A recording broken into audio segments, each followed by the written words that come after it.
ফলে ভারতের ক্ষেত্রে এটাই হচ্ছে বন্দে ভারত শক্তি ভারত বাংলাদেশের মধ্যে রয়েছে, কারো যদি জীবন সংশয় থাকে, অর্থাৎ বাংলাদেশ সরকার যদি এখন বলেন যে না আমরা তাকে ফাঁসি দিচ্ছি না, তার বিচার করবো, তার অপরাধ বলে যেগুলো আছে সেগুলো সেই বিচারের সম্মুখীন হতে কিন্তু শেখ হাসিনা রাজি, এখানে অরাজি নয়। তিনি বলেছেন তাকে নিয়ম অনুসারে, ন্যায় বিচারের নিয়ম অনুসারে আত্মপক্ষ সমর্থনের সুযোগ দিতে হবে, এবং তার যে আইনজীবী সরকার শেষ করবে না, সেই আইনজীবী তিনি তার পছন্দের আইনজীবী নেবেন, যেটা যে কোনো অপরাধের ক্ষেত্রে তাই হয়ে থাকে না। আমি যদি অপরাধী হই, আমার বিরুদ্ধে যদি অভিযোগ হয়, আমাকে যদি ভারত সরকারের কোনো আদালতে হাজির হয়ে, আমি তো আমার পছন্দের আইনজীবী সাথে আমি উপর কষ্ট রাখি, আস্থা রাখি। কিন্তু আপনাদের ওখানে ইন্টারন্যাশনাল ক্রাইম ট্রাইব্যুনাল বলে যেটা ঘটেছিল, ওটা ক্যানাডা কোর্ট, এবং যার ভিত্তিতে গোটাটাই হচ্ছে হাস্যকর। আমি সেটাকে বিভ্রান্তিকর হচ্ছে, তা বলছি এটা হাস্যকর। এই কারণে হাস্যকর, এই কল ভলকাটের রিপোর্ট লেখা আছে যে এটা সবটাই কিন্তু প্রমাণ সাপেক্ষ তা নয়, অথচ সেটার ভিত্তিতে তাকে শাস্তি দেওয়া হয়। আর বহু চর্চিত বিষয়, কোর্ট কিভাবে তৈরি হয়েছিল, কারা ছিলেন, কারা আইনজীবী ছিলেন, কারা বিচারক ছিলেন, তাদের আদৌ যোগ্যতা আছে কিনা বিচারপতি হওয়ার, এসব প্রশ্ন আছে।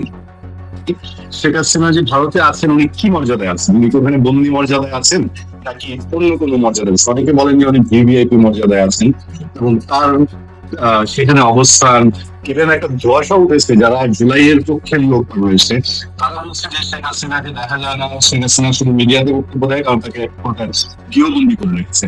আমি বিষয়টা বিস্তারিত আপনার কাছ থেকে জানতে চাই, কত বলি। এবং বাংলাদেশের সেনাবাহিনী হেলিকপ্টার বানিয়েছে, তিনটে নিয়েছে, ভারতের সেনাবাহিনীর ব্যাপারে কোনো ভূমিকা ছিল না।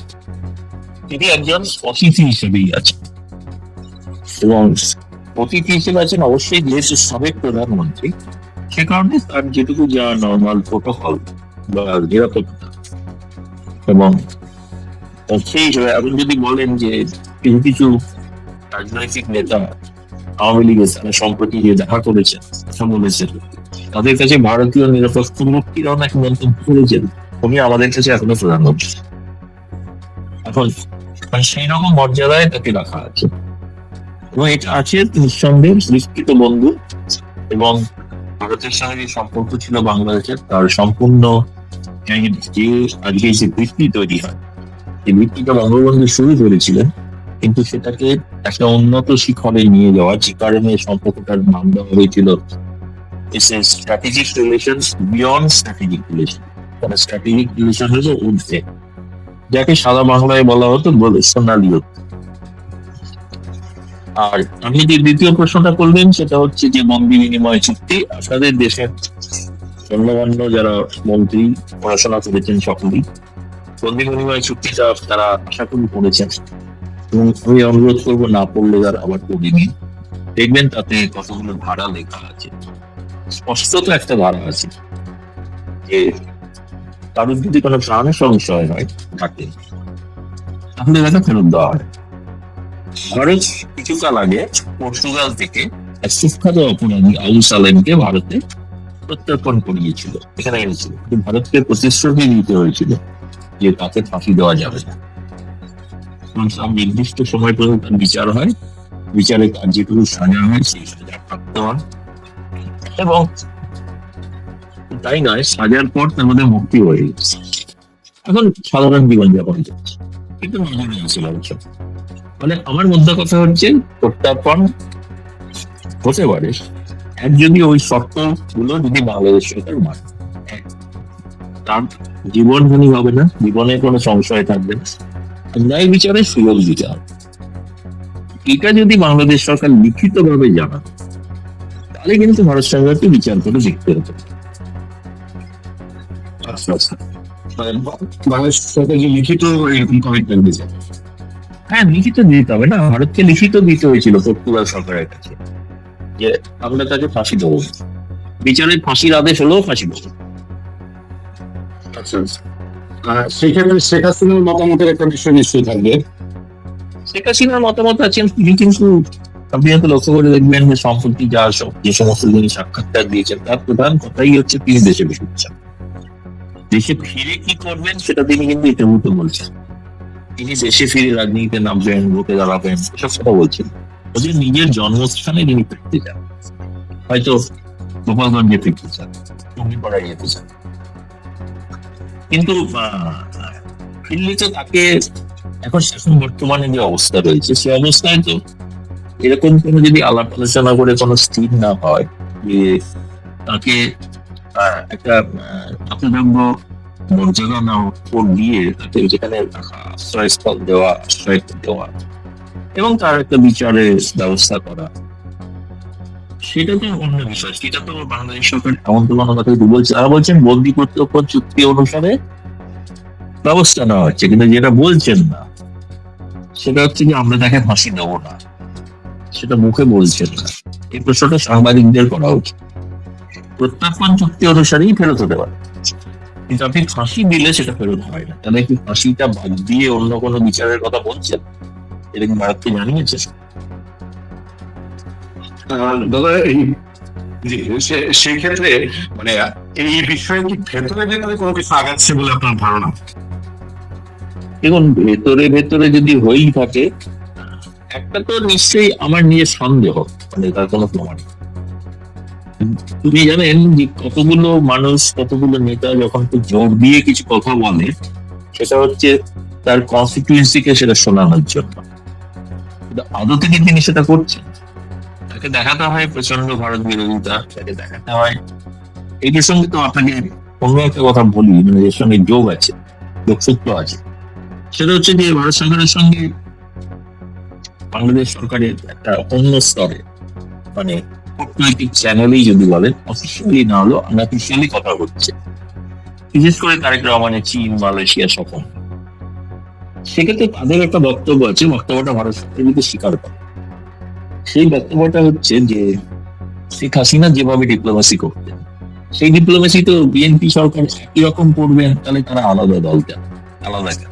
শেখ হাসিনা আগে ভারতে গেছেন, পরে চীনে গেছেন, সেক্ষেত্রে ইনি আগে চীনে যাবেন, পরে ভারতে আসবেন, এবং আসতে থাকা হবেই। এ বিষয়ে তিনি যাই করুক, আসতে হবেই, এবং ভারত ছাড়া সম্ভব নয়, ভারতেরও সম্ভব নয়, বাংলাদেশের কথা হবে। এগুলো হচ্ছে ওখানকার মানুষকে একটু সন্তুষ্ট রাখার জন্য এসব করে, যেমন একটা ভাব দেখানো যে আমরা, সেটা ঘটনা শেখ হাসিনা থেকে ভিন্ন পথে চলছে, সেটা ঠিক কথা। কিন্তু সেই কারণে আমরা যেটা শুনেছি পররাষ্ট্র মন্ত্রণালয় থেকে, নিশ্চিতভাবে তারেক রহমান ভারত সফর করছেন, এবং সেটা সময়টা ঠিক হয়নি। কারণ কিন্তু তাহলে এই যে কথা বলছে, এই কথাগুলো যে ভারত বিরোধী এত কথা কিছু মন্ত্রীরাও বলে, সেটা তাদের কনস্টিটিউয়েন্সির জন্য। ভারতেও তো এরকম অনেক মন্ত্রী আছে, অনেক কিছু বলতে হয়, বলে। সেটা হচ্ছে একটা কনস্টিটিউয়েন্সিকে দেখা আর একটা বাইরে ডিপ্লোম্যাটিক রিলেশন, দুটো দু স্তরে চলে আসে। ফলে আপনি যেটা বলছেন বিপদ থেকে কিছু হচ্ছে, আমি খুব অবাক হবো না বিপদ থেকে কোনো আলোচনা চলবে। দাদা আওয়ামী লীগ তো বাংলাদেশের কার্যক্রম সে অর্থে চালাতে পারছে না, আমরা জানি। কিন্তু ভারত থেকে শেখ হাসিনা যে ইন্টারভিউ দিচ্ছেন, প্রচুর ইন্টারভিউ, এবং এনডিটিভির মতো চ্যানেলে ওনার ইন্টারভিউ যাচ্ছে, এইটাও কি ভারত সরকারের সাথে কোনো ইন্টারনাল সমঝোতার ভিত্তিতে? কারণ শেখ হাসিনাকে দেখা যায় না, এটা একটা বড় ব্যাপার। এবং তিনি প্রকাশ্যে আসেন নির্বাচন আসছে, পরে আর তাকে প্রকাশ্যে আসতে দেখা যায়। ইন্টারভিউ গুলো দিচ্ছেন, ইউনুস আমলে তো এগুলো না দেওয়ার জন্য একটা ভারতের কাছে একটা চাপ বলি বা একটা অনুরোধ বলি ছিল। এখন যদি বিএনপি সরকার সেটা নিয়ে কোনো কথা বলছে না, কিন্তু এর পিছনে কি কোনো আন্ডারস্ট্যান্ডিং আছে ভারতের সাথে আওয়ামী লীগের? আন্ডারস্ট্যান্ডিং বলতে আছে যে কিন্তু অপরাধী নন, তিনি তো বন্দী নন, তাকে তো বন্দী করে রাখা হয়নি, তিনি একজন মুক্ত বাংলাদেশী নাগরিক। এটা ঘটনা, তার জীবনের নিরাপত্তার কারণেই ক্রমাগত আপনি দেখছেন যে আপনাদের ওখানে কত লোকে একটা বলেছে কোনো জঙ্গি নেতা, তাকে ওখানে খুন করে দেওয়া হবে। বর্তমানে তাই আমার সঙ্গে উচিত এক্ষুনি তাকে গ্রেপ্তার করে জিজ্ঞেস করা দরকার যে এরকম কেন কথা সে বলছে, যেগুলো গণমাধ্যমে দেখতে পাচ্ছি, সোশ্যাল মিডিয়ায় দেখতে পাচ্ছি। আচ্ছা, জীবনের একটা নিরাপত্তার বিষয় আছে, ফলে সেই কারণে তার চলাফেরার ব্যাপারে কিছু নিয়ন্ত্রণ আছে। কিন্তু তিনি কি করবেন, তিনি, এটা তো প্রথম কথা হচ্ছে ভারত তো বাংলাদেশ নয়, ভারতের সাংবাদিকের মুখ বন্ধ রাখতে পারেন, সাংবাদিককে লিখতে বারণ করতে পারেন, আমি তো এমনকি এখানে আমি বলছি, আপনি হয়তো অবাক হতে পারেন যে আমাদের শেখ হাসিনার যখন ক্রমাগত ইন্টারভিউ বেরোচ্ছিল এবং বেরোচ্ছিল, আমার এখানকার হাই কমিশন থেকে এরকম উৎসাহ প্রকাশ করা হয়েছে সেই সব সংবাদ মাধ্যমের কাছে, শেখ হাসিনার ইন্টারভিউ তো আপনারা ছাড়ছেন, তা তা আমরা কি ছাপবো, ভারতীয় মিডিয়া কি ছাপবে, সেটা কি বাংলাদেশের হাই কমিশন ঠিক করে দেবে না বাংলাদেশের সরকার ঠিক করে দেবে? আমরা কি বাংলাদেশের কি অন্তর্গত কোন রাষ্ট্র? এখানে স্বাধীনতা আছে সকলে, যারা আমরা প্রধানমন্ত্রীকে সমালোচনা করতে পারি, এবং এখানে যারা আছেন তাদের মিডিয়ার কাছে তো সেটা ছিল একটা আকর্ষণীয় বিষয়। এখানে তো মিডিয়ার মধ্যে তীব্র প্রতিযোগিতা চলে। আচ্ছা, এনডিটিভি গুলো আমরা কেন পেলাম না, আমরা কেন পাইনি? পরের দিন এডিটোরিয়াল মিটিং এ তাদেরকে ধমকাচ্ছে এডিটর, এনডিটিভি পেয়ে গেল, তুমি টাইমস নাও, তুমি রিপাবলিক টিভি পেলে না, কি হবে? তোমার ব্যর্থতা। তুমি চেষ্টা, এখন মরিয়া হয়ে চেষ্টা করছে আমার একটা ইন্টারভিউ, কারণ তিনি সময় বুঝে ইন্টারভিউ দেন। এবং ইন্টারভিউটা দেওয়ার একটা কারণ ছিল, যেটা শুরু হয়েছিল, যেটা যে 23শে জুন আওয়ামী লীগের প্রতিষ্ঠাতা দিবস, প্রতিষ্ঠা দিবস। এই দিবসে বলতে তিনি একটা সাইন আর্টিকেল লিখেছিলেন। সেই আর্টিকেলটা আমিও পেয়েছিলাম, আমি আমার মতো আমার গণমাধ্যমে ছাপিয়েছি। সেটার ভিত্তিতেই তিনি এবং ইন্ডিয়ান এক্সপ্রেসের কাগজে পুরো আর্টিকেলটা ছাপা হয়েছে, এবং বাংলাতে ছাপা হয়েছে কিছু জায়গায়। আর আপনার ওই তারপরে এনডিটিভি সেটা হয়তো কথা বলে নিয়েছে তার সঙ্গে, এটাকে তারা ইন্টারভিউ, কারণ ওই যে সাইন আর্টিকেল, সেই আর্টিকেলটার সঙ্গে ইন্টারভিউটার দেখো একটা ফারাক, কি বিষয়।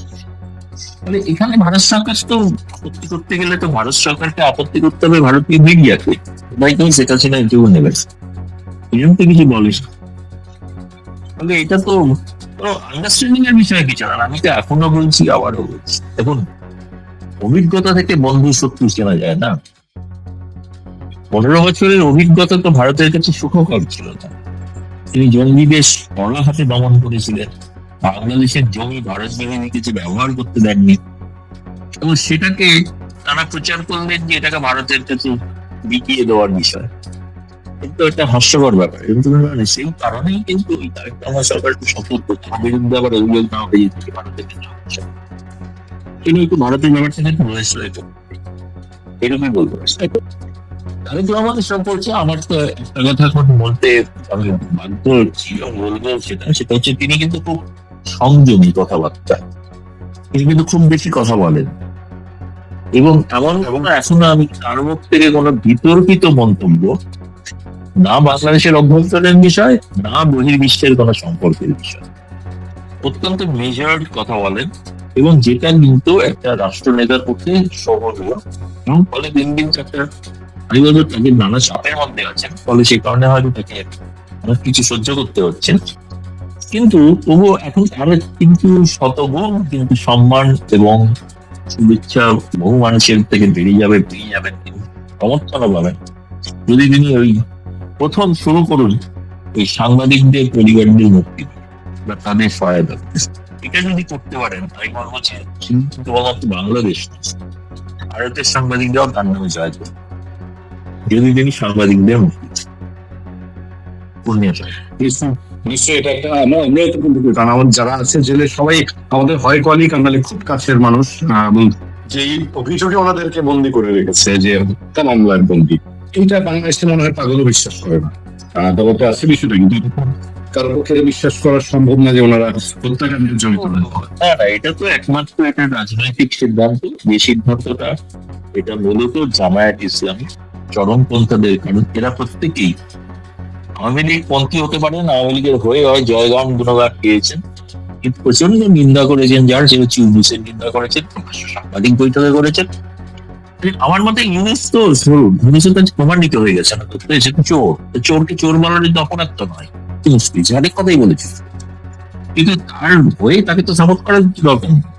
দ্বিতীয় কথা হচ্ছে যে এই জামায়াত ইসলামী বা চরমপন্থা, তাদের বিরুদ্ধে এরা সোচ্চার ছিল, সেই কারণে তারা আওয়ামী লীগের পক্ষে হয়তো হয়ে গিয়েছিল, কিন্তু আওয়ামী লীগ নয়, আমাদের বহু সাংবাদিক আছে তারা, আমি জানি, নিজে বহু প্রোগ্রাম করেছে একসাথে, তারা আওয়ামী লীগের শেখ হাসিনা সরকারের বহু সিদ্ধান্তের সমালোচনা, আদালতের সামনে থেকে মূর্তি সরিয়ে দেওয়া, শিক্ষা পাঠ্যক্রমে পরিবর্তন করা, হেফাজত ইসলামের চাপে পড়ে বহু কিছু পরিবর্তন ঘটানো। যেসব সাংবাদিকরা জেলে আছে তারা